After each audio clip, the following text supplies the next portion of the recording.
कराडशी असलेल्या जवळकीमुळे मुंडेंच्या राजीनाम्याची मागणी केली जाते अशी माहिती सूत्रांकडून मिळत आहे। मंत्री धनंजय मुंडेंचा राजीनामा घ्या अशी मागणी राष्ट्रवादीच्या मराठवाड्यातील आमदारांनी अजित पवारांकडे केल्याची माहिती सूत्रांनी दिली आहे। वाल्मिक कराडशी असलेल्या जवळकीमुळे मुंडेंच्या राजीनाम्यासाठी या आमदारांनी आग्रह धरल्याची माहिती सुद्धा सूत्रांनी दिली आहे। आगामी काळात मराठा समाजाच्या रोषाला सामोरं जाऊ लागू नये आणि त्याचबरोबर ही एकाधिकारशाही मोडीत काढण्यात यावी अशी मागणी मराठवाड्यातील दादांच्या आमदारांनी केली आहे अशी सूत्रांची माहिती आहे। तर तपास पूर्ण होईपर्यंत धनंजय मुंडेंनी राजीनामा द्यावा अशी मागणी याआधी सुद्धा अजित पवारांच्या राष्ट्रवादीचे आमदार प्रकाश सोळंकेंनी केली होती। वाल्मिक कराड हे धनंजय मुंडेचे निकटवर्ती आहेत। धनंजय मुंडे हा पूर्ण तपास होईपर्यंत आणि आरोपीला शिक्षा होईपर्यंत धनंजय मुंडे यांनी मंत्रिपदावरून दूर व्हावं, नाहीतर श्रेष्ठींनी त्यांना काढावं। धनंजय मुंडेंच्या राजीनाम्याची मागणी आता दादांच्या मराठवाड्यातील आमदारांनी केली आहे। तर मराठवाड्यात अजित पवार यांचे किती आमदार आहेत त्यावरही एक नजर टाकूयात।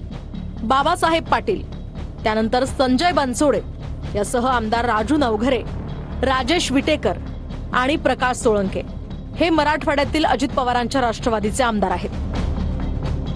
शरद पवार साहेबांकडून डायव्हर्ट झालेला वोटर हा अजितदादांकडे आला होता। अजितदादांना तो ठेवता येणार नाही जर त्यांनी निर्णय नाही घेतला, आणि त्यांनी निर्णय घेतला तर हा मतदार गपकन त्यांना चिकटणार आहे, हे वास्तव सत्य आहे। त्यांच्याच पक्षाचे लोक म्हणतात मी राजीनामा मागितला नाही, अजून नाही मागितला, पण प्रकाशदादा सोळंके ज्येष्ठ सदस्य बीड जिल्ह्यात त्यांनी स्पष्ट सांगितलं की यांचा राजीनामा घ्या। एक जागा रिक्त राहिली म्हणून काय फरक पडतो का? परंतु आमच्यासाठी ते चांगलं आहे। राजीनामा मी मागतोच आहोत आणि मला कौतुक वाटतंय, मी अभिनंदन करीन अजितदादांच्या आमदारांचं जर त्यांनी अशी मागणी केली असेल तर। राजकारणात अशाही बाजू कधी कधी घ्याव्या लागतात।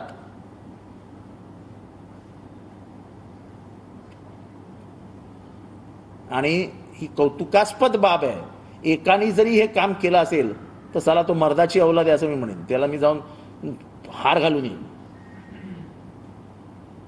अशी माणसं राजकारणात आता हवीत की दूध का दूध पाणी का पाणी सांगणारी। धनंजय मुंडेंचा राजीनामा झाला पाहिजे असं वाटतं? 100% झालाच पाहिजे। जर ते ह्या प्रकरणात पूर्ण प्रकरणात ते आहेत असं दिसून येते एकंदरीत।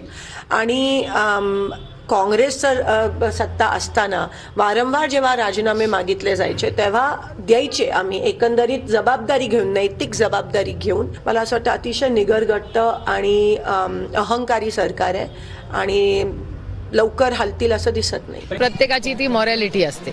म्हणजे आदरणीय पवार साहेब जेव्हा मुख्यमंत्री होते आणि जेव्हा त्यांच्या टीम्सवर आरोप झाले तेव्हा त्या काळामध्ये त्या मंत्र्यांनी नैतिक जबाबदारी म्हणून लांब कशाला जायचं। काँग्रेसमध्ये जेव्हा अशोक चव्हाणांवर आरोप झाले तेव्हा अशोकरावांनी पण राजीनामा दिलाच होता ना।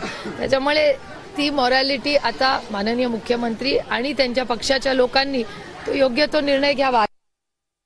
धनंजय मुंडेंच्या राजीनाम्याची मागणी जोर धरते।